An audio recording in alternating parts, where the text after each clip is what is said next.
मसीह के जलाली और बाबरकत नाम में तमाम देखने और सुनने वालों को मेरी तरफ से सलाम। मैं Aamir Javed voice of God Pentecostal church से फिर से आपकी खिदमत में हाजिर हूँ और उम्मीद करता हूँ जो मत्ती की अंजील की सीरीज़ हमने शुरू की है, ज़रूर आप इस कलाम को सुन रहे हैं और कलाम से बरकत को हासिल कर रहे हैं। मेरा ईमान है कि आप मसीह में, मसीह की पहचान में, मसीह के ईमान में बढ़ते जाएं और मसीह का नाम हम सबकी ज़िंदगियों में इज़्ज़त और जलाल पाता रहे। आइए आज हम मत्ती की अंजील का 17वां बाब पढ़ेंगे। 16 बाब हम पढ़ चुके हैं, आज 17वां बाब मैं आपके लिए पढ़ूंगा।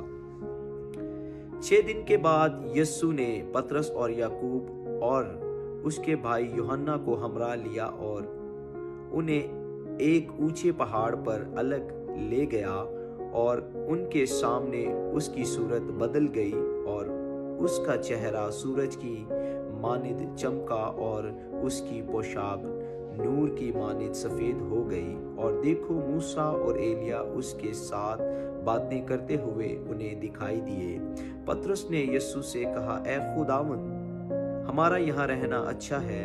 मर्जी हो तो मैं यहाँ 3 डेरे बनाऊं, एक तेरे लिए, एक मूसा के लिए, एक एलिया के लिए। वो ये कह ही रहा था कि देखो, एक नूरानी बादल ने उन पर साया कर लिया और उस बादल में से आवाज आई कि ये मेरा प्यारा बेटा है जिससे मैं खुश हूँ, इसकी सुनो। शागिर्द ये सुनकर मुंह के बल गिरे और बहुत डर गए। यीशु ने पास आकर उन्हें छुआ और कहा, उठो, डरो मत। जब उन्होंने अपनी आंखें उठाई तो यीशु के सिवा और किसी को ना देखा।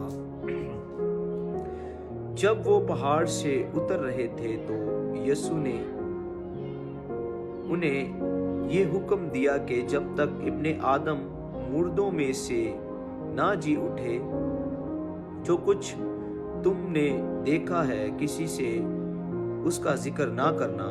शागिर्दों ने उससे पूछा कि फिर फकीहा क्यों कहते हैं कि एलिया का पहले आना जरूर है।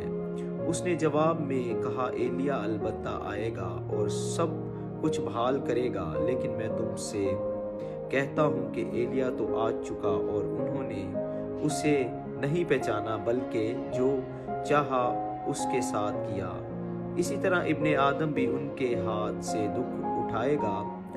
तब शागिर्द समझ गए कि उसने उनसे यूहन्ना बपतिस्मा देने वाले की बाबत कहा है। और जब वो भीड़ के पास पहुंचे तो एक आदमी उसके पास आया और उसके आगे घुटने टेक कर कहने लगा, ऐ खुदावंद, मेरे बेटे पर रहम कर, क्योंकि उसको मिर्गी आती है और वो बहुत दुख उठाता है, इसलिए कि अक्सर आग और पानी में गिर पड़ता है। और मैं उसको तेरे शागिर्दों के पास लाया था, मगर वो उसे अच्छा ना कर सके।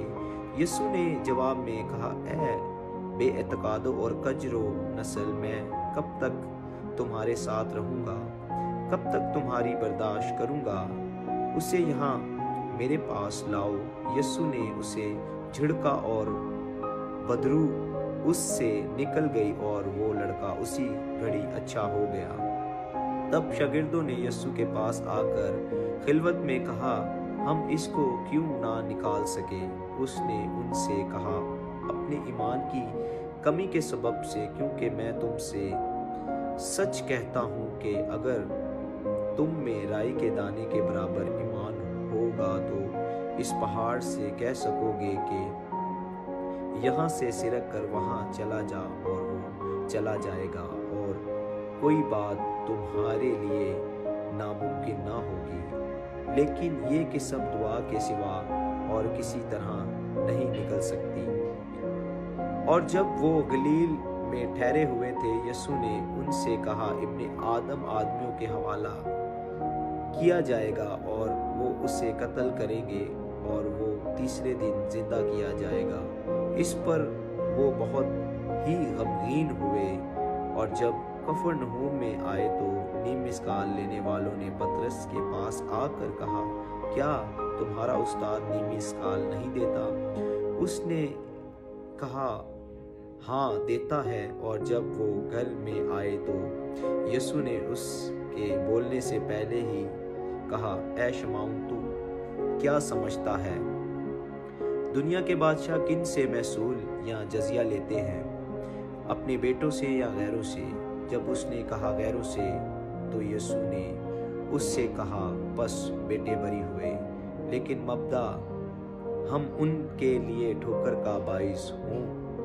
तू झील पर जाकर बंसी डाल और जो मछली पहले निकले उसे ले, और जब तू उसका मुंह खोलेगा तो एक मिस्काल पाएगा। वो लेकर मेरे और अपने लिए उन्हें दे। खुदावंद के पाक कलाम पढ़े और सुने जाने पर खुदावंद की बरकत हो। फिर से हम आपकी खिदमत में मैं हाजिर होऊंगा अगले चैप्टर के साथ।